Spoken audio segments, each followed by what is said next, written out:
Students, SSLC 2023 সমাজ বিজ্ঞানৰ যি আহিবলগীয়া পৰীক্ষা আহি আছে পৰীক্ষা তাৰ বাবে অতি গুৰুত্বপূৰ্ণ তৃতীয় অধ্যায়ৰ ইতিহাস পাৰ্টৰ অসমত ব্ৰিটিছ বিৰোধী জাগৰণ আৰু কৃষক বিদ্ৰোহৰ অতি গুৰুত্বপূৰ্ণ পৰীক্ষাত আহিবলগীয়া প্ৰশ্নসমূহ আলোচনা কৰোঁ আহা তাৰ অতি বেছি গুৰুত্বপূৰ্ণ প্ৰশ্নৰ ভিতৰত প্ৰথমতেই আমাৰ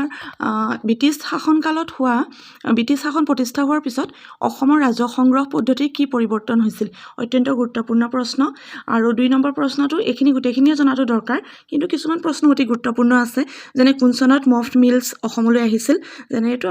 চনবিলাক মুখস্থ ৰখাটো দৰকাৰ 1835 কেয়াসকল কোন আছিলে সুদখুৰ মাৰোৱাৰীসকল নাছিল জানো কেয়াসকল গতিকে আমি এই ধৰণৰ প্ৰশ্নবিলাক খুব মনত ৰখা দৰকাৰ অসমত 1800 ভেৰি ইম্পৰ্টেণ্ট মোষ্ট ইম্পৰ্টেণ্ট বুলি কৈছোঁ মই শ্বৰ্ট কুৱেশ্যনৰ ভিতৰত বা MCQৰ আহিবলগীয়া প্ৰশ্ন অসমত 1857 চনৰ বিদ্ৰোহৰ নেতৃত্ব কোনে দিছিলে মণিৰাম দেৱানে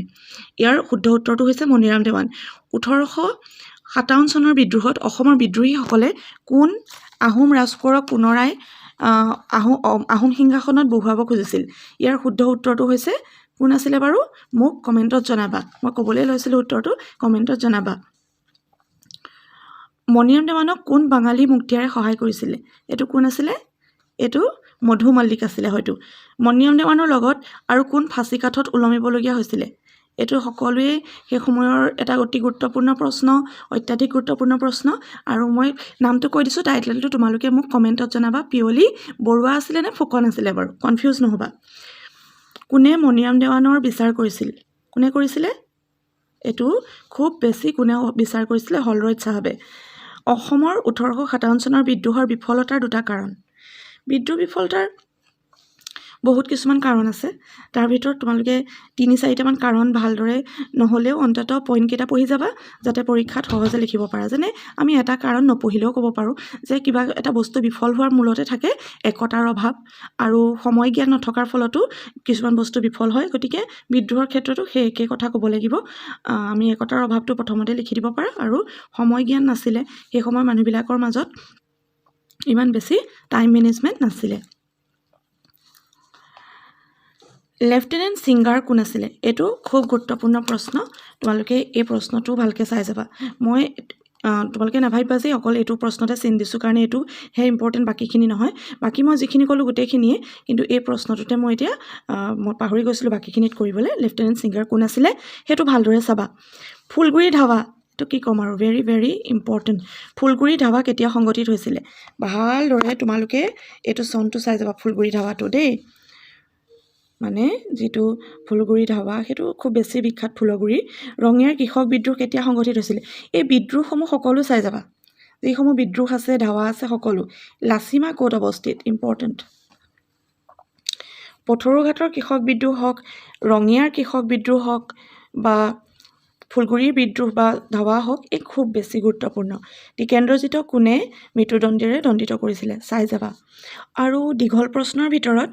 1857-58 চনৰ বিদ্ৰোহৰ কাৰণ সম্পৰ্কে চমুকৈ আলোচনা কৰা ইয়াৰ বহুতো কাৰণ আছিলে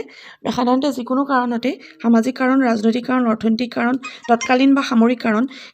সেই কাৰণখিনি আমি ইয়াত আমি লিখিব পাৰোঁ 1857 চনৰ আটাইতকৈ বেছি গুৰুত্বপূৰ্ণ আছিলে তৎকালীন বা সামৰিক কাৰণ তোমালোকক এতিয়া আলোচনা নকৰোঁ মই তোমালোকে ভালদৰে এইটো পঢ়ি যাবা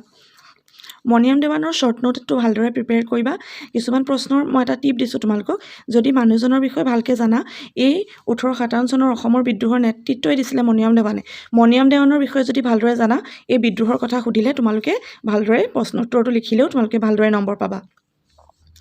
57 চনৰ বিদ্ৰোহৰ যদি কাৰণ জানা তোমালোকে তাৰ ফলাফল আৰু ব্যৰ্থতাৰ কাৰণ জনাটো অত্যন্ত গুৰুত্বপূৰ্ণ চাই যাবা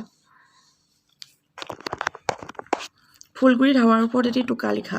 শ্বৰ্ট নোটৰ কাৰণে এইটো চাই যাবা ইম্পৰ্টেণ্ট হয় ফুলগুৰিৰ ধাৱা ঠিক আছে তাৰপিছতে তোমালোকে শ্বৰ্ট নোটৰ ভিতৰত মই ক'ম এইটোত মই চিন দি থৈছোঁ আগতীয়াকৈ মণিৰাম দেৱান